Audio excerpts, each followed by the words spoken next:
this is going to be our first video from E3. Our first video on camera for, I think, me and you as well. Yep, I'm breathing in. Can't get this belly, I'm sure.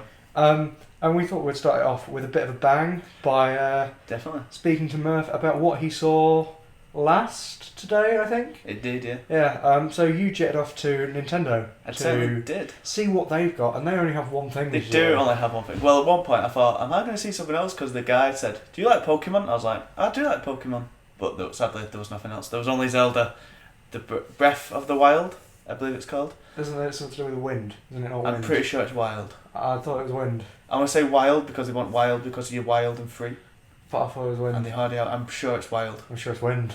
This is a conundrum. Yeah, this is Google it with your iPad. This is not the best start, but I'm pretty sure it's wild. So I will Google it on this iPad that you can see while Murph explains what he played. But yeah, okay. So I had about a 35-minute demo thereabouts, and it was split into two different parts. The first part, which was 15 minutes long, was just free roam. I was given free reign to do whatever I wanted in this world, and I kind of accidentally ended up doing exactly the same as the next bit, which is quite annoying.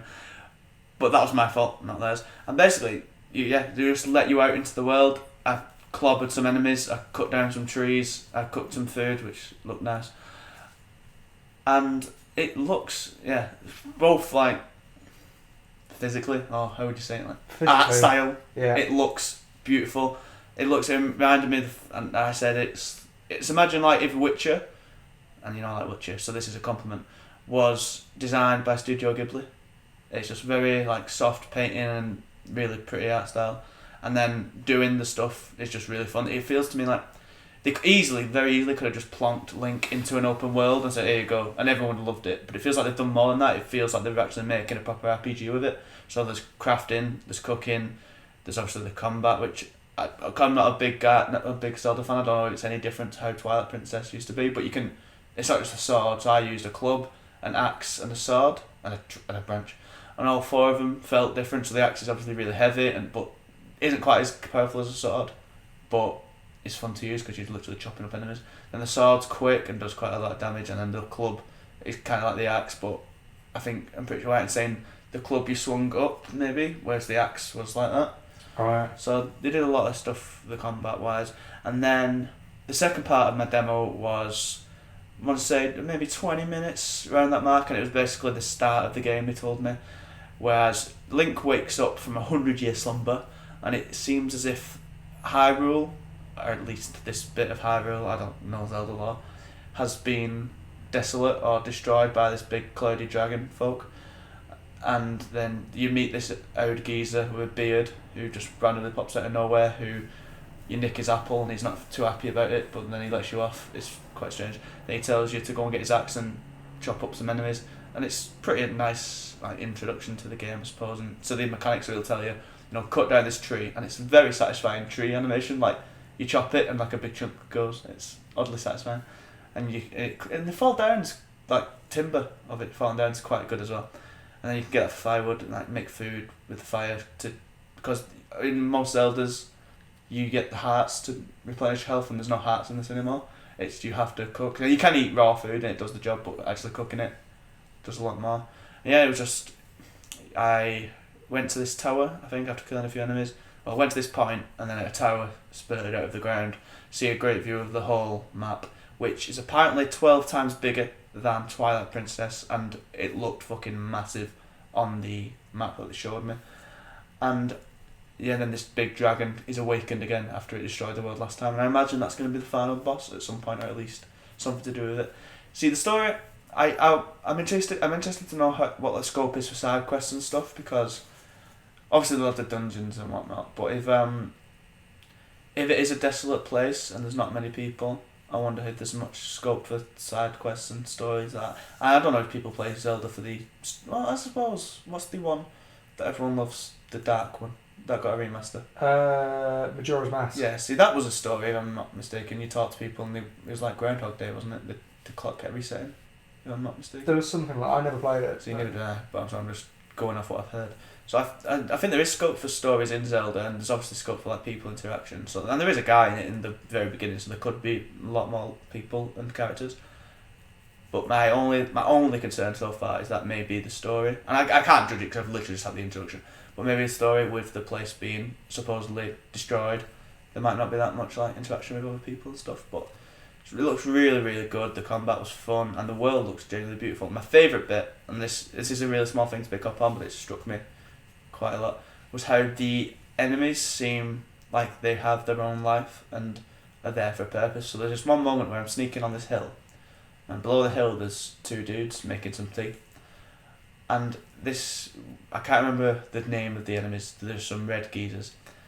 And while he's like looking over his food, he's left his club, so he's left his weapon near his log, which is a few feet away.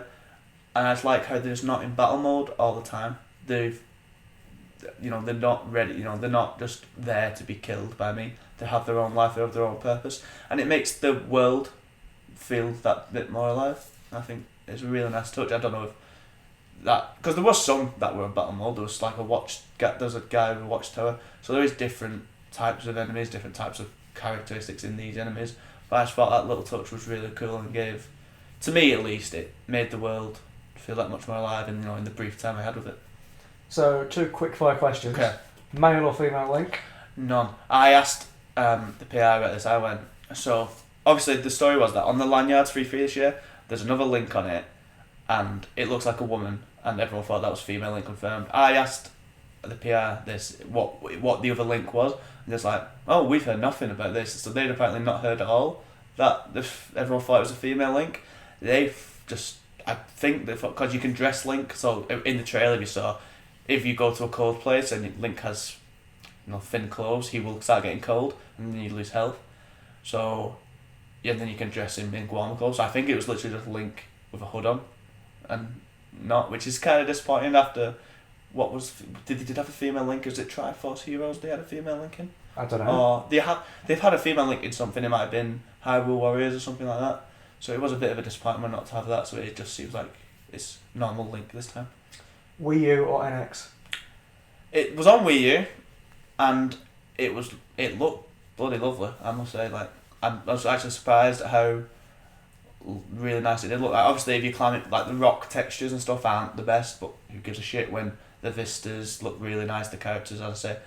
It was like, to me, it looked like a nice mix of, it wasn't quite as cartoony as Wind Waker, but it had that vibe for a little bit, mixed with kind of, I'm just literally just going to say the Zelda games, I know. It just had, it was like a new art style. It seems like you get a lot of vibes from the other Zeldas all together, which is nice, because if this is the type of Zelda game people have dreamed of, isn't it? Like open world. So I think it's nice that it has, it's the sum of other Zeldas that have come before it. So yeah. So I think that's as good a place as any to leave it. There will be a preview on the site. It right now. Well, you're not doing a video now, but I was moments ago. There'll be a preview on the site probably by the time this is up. And then because this is video, we're going to have a little window down here that says Dan Murphy and @Mabroski on Twitter. And then just here, like on me, is going to be Mike Stubbsy and @Mike Stubbsy on Twitter. Of course, you can follow GodisaGeek @GodisaGeek, Facebook.com/GodisaGeek. You're presumably watching this on YouTube.com/GodisaGeek. But you can hit a box here that they're going to edit in, and that's going to allow you to subscribe. I hope, they might not. They could just make it look like a tool. We also have patreon.com/GodisaGeek if you want to throw us a few pennies so that we can start the E3 2017 fund and have even better equipment and hopefully get someone that knows how to do video out here. That would be nice. This is quite ramshackle. Yeah, this is a proper ghetto setup. We hope you enjoyed it. Yeah, so we're doing our best. There will be more videos coming soon. There'll be tons of previews, news, all that jazz on the site. So all that's left to say is go read our stuff and goodbye. See ya.